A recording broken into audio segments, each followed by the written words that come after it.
Good morning everyone, welcome back to your English 2 class. So how is your exam going on? I hope it's going on fine and you're being able to upload it properly. Yes. Today we'll be doing verbs, a new lesson which will not be coming for your unit test, so don't worry. Okay.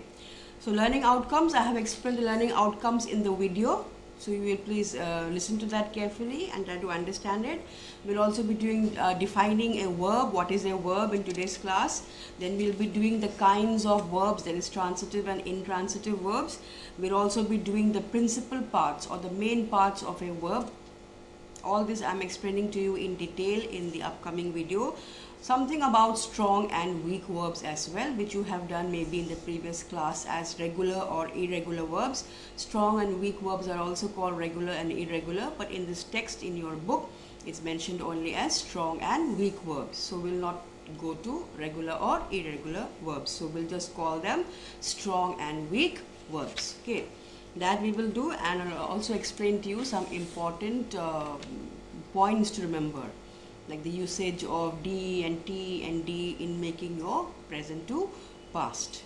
So all that I'll be explaining to you in this video, but and I'm not giving you any homework because you need time to study for your test. So please do your test properly and give your full attention to your test. It's out of 25 marks, so at least 22 to 23 you should get minimum, if not 25, 125.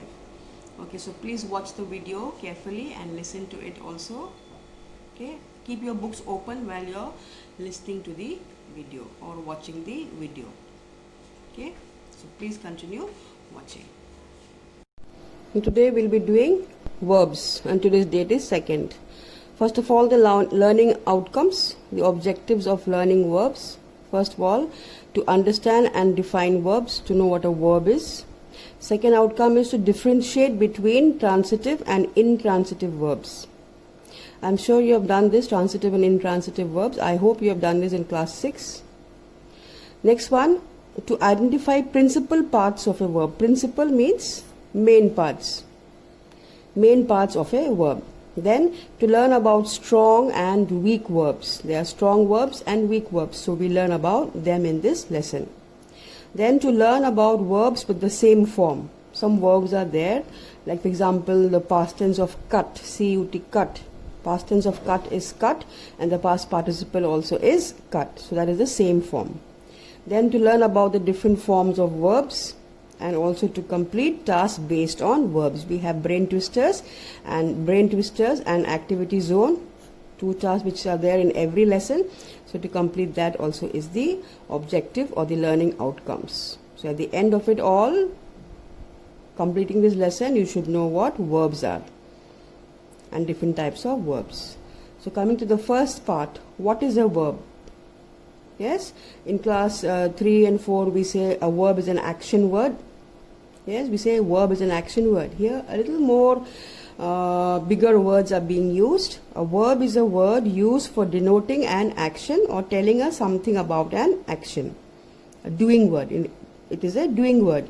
He eats rice. He is eating rice. He ate rice yesterday. The word eat and its different forms are the verbs. No sentence can function without a verb. Every sentence, in every language, be it Assamese, Bengali, Gujarati, French, German, every language will require a verb. Without a verb, a sentence will have no meaning. Okay. So what does a verb express? What does it express? What does it show? It expresses, there are 3 expressions. It expresses, the first one, action done by the subject. For example, words like hit, eat, dance, sing.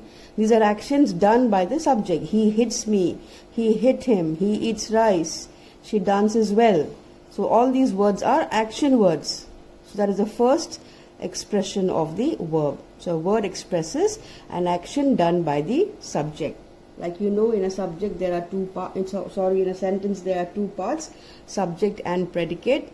So when the subject does an action, the action is known as verb. Second, what does it express? It expresses the state of the subject. the state of the subject. In some sentences you will not have action words like these, like hit, eat or dance. You will have words like is and was. He is a boy. If I say he is a boy, the word is your verb. Yes, he was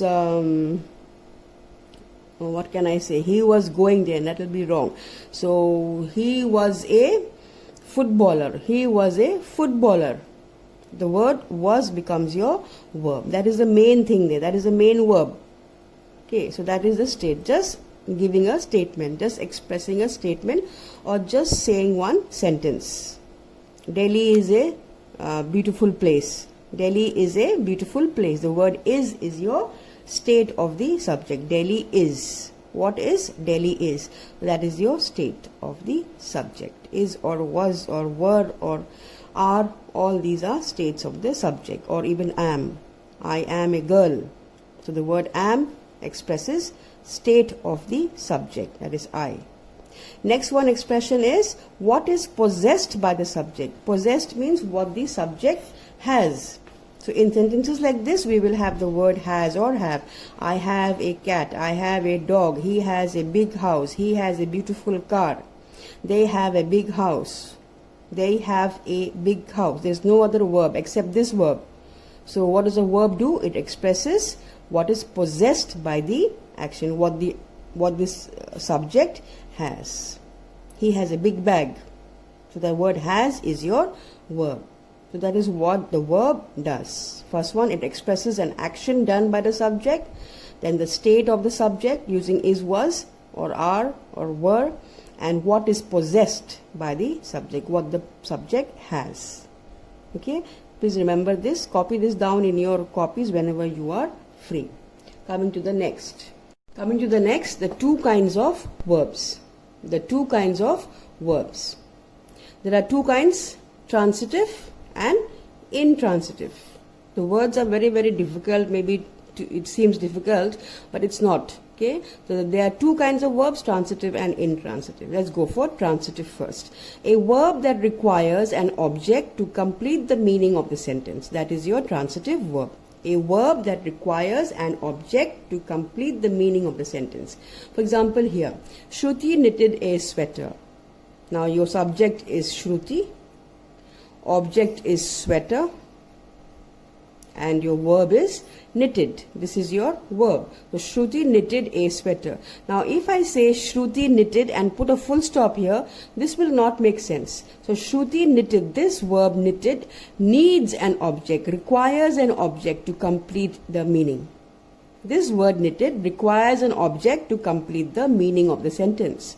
Because if I just stop and say Shruti knitted and full stop, it will not make sense. So this word knitted requires or needs an object, and your object here is a sweater. So you see the meaning, a verb that requires an object to complete the meaning of the sentence. Next one, Ravi is your subject, the ball is your object, and threw, T-H-R-E-W, threw is your verb. Ravi threw. I cannot say Ravi threw, it will not make sense. Ravi threw what? It does not make sense. So Ravi threw the ball. So this word threw, this verb threw requires this object to give meaning to the full sentence. So Shruti knitted what? A sweater. Ravi threw what? A ball. So what is the question coming to the mind here? The question is what? If you find an answer to this question what, that means that is your object. Shruti knitted what? A sweater. Ravi threw what? The ball. So the word what is coming to mind. So when you have an answer to the question what, if you ask in your mind and if you get an answer, then that verb is your transitive verb. Okay, coming to intransitive. Intransitive is the opposite of transitive. Simple. A verb that does not require, here requires, here does not require an object to complete the meaning of the sentence, but has a complete meaning in itself. It has a complete meaning in itself. The child smiled. The child smiled. This is your subject and this is your verb. Is there any object here? Is there any object? There is no object. And does this sentence have meaning? What did the child do? The child smiled. It's stopping here. But this smile becomes an intransitive verb. This smile becomes intransitive verb because this sentence does not require an object to give meaning to it. It has complete meaning in itself. So this verb becomes intransitive. Now if you look at this, the girl cried loudly. This is your subject, the girl. This is your verb, cried, and this is what? Loudly. Can I say the girl cried what? Loudly? Will the answer come loudly? If I say in my mind, the girl cried what? Can I say loudly? No, loudly does not answer the question what. Loudly answers the question, here it answers the question how. So when we have the question how, that means this becomes an adverb. This becomes an adverb. How? Loudly. This is not a noun. This has to be a noun. It has to be, objects are always nouns. So here we are asking the question how, but here if I say what, I do not get an answer. But if I say how, then I get the answer loudly. So again, then this becomes intransitive. This becomes intransitive verb. Intransitive verb because there is no object. Here loudly is not an object. It tells us how the action was done. Cried. How? Loudly. This is an adverb. This has to be a noun. It has to be, the object has to be a noun. Now something to note, something to remember. Verbs like is, are, am, was, were, will be, shall be, appear, seem, look. Now these are verbs to be. These are verbs to be. When I say what are the verbs to be? The verbs to be are is, are, am, was, were, will be, shall be. And we have more words. Appear, seem, look are incomplete verbs. All these is, are, am, was, were, will be, shall be, appear, seem, look, etc. are incomplete verbs. Incomplete verbs, why? Because they don't require, they will never have an object. These verbs like this will never have an object. Appear, seem, look and others, the verb to be, they will never have an object. Prabhakar is intelligent. Intelligent is not object. Intelligent is adjective describing Prabhakar. Raju seems angry. I cannot say Raju seems apple or Raju seems Delhi. Can I say that? If I can say that means that this becomes a transitive verb. But I cannot say that. Raju seems angry, Raju seems happy. I can say those kind of words.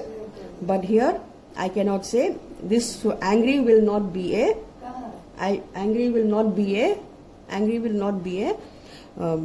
object. Okay, so Raju seems angry. So seems also is intransitive. Here also seems is intransitive. Okay, so let's carry on with the next principal parts of a verb. Coming to the principal parts of a verb. Principal, like I told you in the beginning in the objectives, main parts. Main parts of a verb. There are three principal parts. The present tense, which is the first form.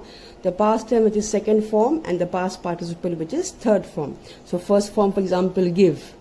First form. Second form, gave. And third form is given. These are your principal parts of the verb. Present tense, past tense and past participle. Please be careful with first form, second form and third form.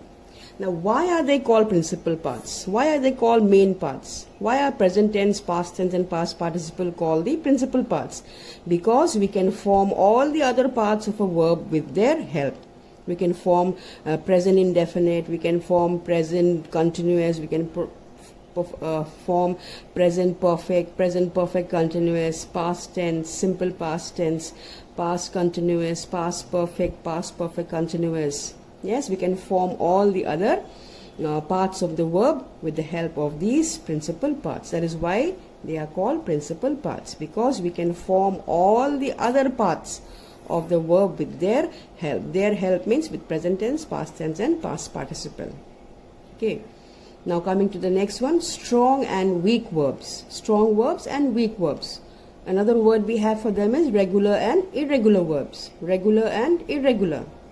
Now first of all, what are weak verbs? Weak verbs, they add ed, d or t to the present tense.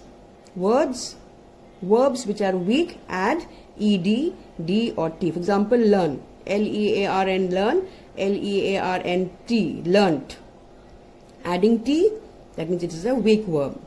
Laugh. laughed. Adding ed, that means it is a weak verb. Okay, so because we have added t here, t, and added ed here, ed, so it is a weak verb. When we add t, ed, d or t to the present, this is your present, this is your present, this is your past. That is why it is weak verb. What are strong verbs? Strong verbs change inside vowel of the present tense. Strong verbs change inside vowel. Inside vowel. But the vowel here is O. The vowel here is O. We have to change. When we change these vowels inside the word, here no has become new with E. Come has become came with A. So we have changed the inside vowel.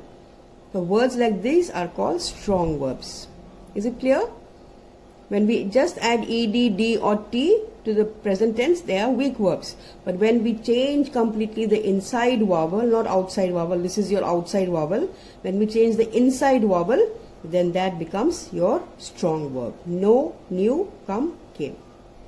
Remember this inside vowel, which is inside. Here there are two vowels, C-O-M-E. Come, E also is a vowel, but this is outside, coming at the end. This is inside, O. Okay, I hope it is clear. So coming to something important, note the following, present and past. These are present words, these are past words. Catch, caught. Teach, taught. Buy, bought. In the above verbs, the inside vowel has been changed to form the past tense. The inside verbs, the inside vowels, here it is A, but here we have put U. Here teach, we have put U. Here U, we have put O and U here. So in the above words, the inside vowel has been changed or has been put extra word, but they also require a final D or T. Such verbs are weak verbs. See, so we have changed here. In know and come, know became new and come became came. So we changed only the vowel and finished. But here we are changing the vowel also and putting T also at the end. Yes, they also require a final at the end. D or T. Such verbs are weak verbs. Such verbs also are weak verbs. When we put another vowel inside and we also put D or T, here we've put T. So these also are weak verbs. Verbs like this, catch, teach and buy. Okay, important to remember. Now look at this, important. I've drawn a star here, important. If in the past tense there is a small d or t that is not found in the present tense, it is a weak verb. Another definition of a weak verb. If in the past tense there is a small d or t that is not found in the present tense, it is a weak verb. Now look at the past tense. This is your past tense and this is your present. Past and present. If in the past tense there is a small d or t that is not found in the present, this d and t is not here in the present, that is not found in the present tense, it is a weak verb. So this flee, dream and sleep also are weak verbs because d and t is found in the past but not found in the present. This is the rule. So if in the past tense there is a small d or t, then it is a weak verb. Okay, so I hope you understand that. We have come to the end of our topic today, so I hope everything is clear. So we learned about verbs. Verbs are action words. We learned about transitive and intransitive verbs. Yes, transitive verbs need objects. Intransitive verbs do not need objects. We learned about the weak verbs and strong verbs and how the removal of the vowel can make it a strong verb. So kindly remember all this, and whenever you have time you can copy this down in your copies. There is no homework. No homework will be given to you till the 10th. But whenever you have time, you copy this in your copy. And this will not come for your test. This lesson today will not come for your test. Okay. So bye-bye and take care.